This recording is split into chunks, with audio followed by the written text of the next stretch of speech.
This time capsule was kept closed for 50 years. Inside it were kept sketches of the future, made by the children of the first batch. As soon as the capsule was opened, the principal started distributing those letters to the children. In a random fashion, when some child opened it, he found drawings of rockets, while some got ideas of new technologies. But when Keller opened his letter, only strange numbers were written in it. The boy was surprised. He could not understand what it was. He took the paper home and showed it to his father. Keller's father was Professor John. He used to teach astronomy and had a very sharp mind when it came to numbers. To help his son, he started looking at that paper carefully. He wrote all the numbers on the board and started looking for patterns in them, in different ways again and again. Initially nothing made sense, but slowly a date appeared among them, September 11th. John became suspicious and immediately checked online. He was stunned to see it. September 11th, 2001. The same day when terrorist attacks took place in America. Not just the date, the No. 2996 written in that letter was the exact count of people killed in that attack. But how was this possible? This letter was placed in that capsule in 1959. It means someone had written this future event 50 years ago.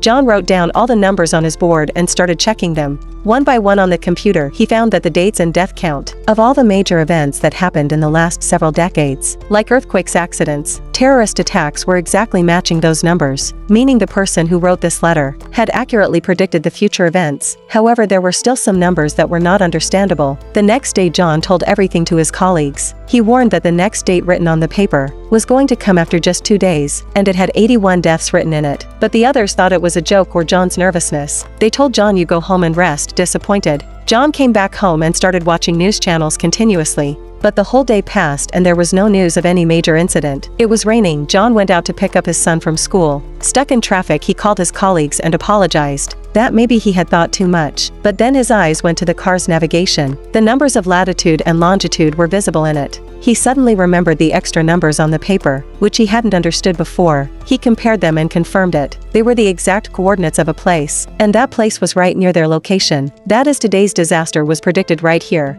The traffic was very heavy and the police were also present nearby. As soon as John opened his mouth to ask a policeman, the policeman's face suddenly turned white, and he started running without thinking.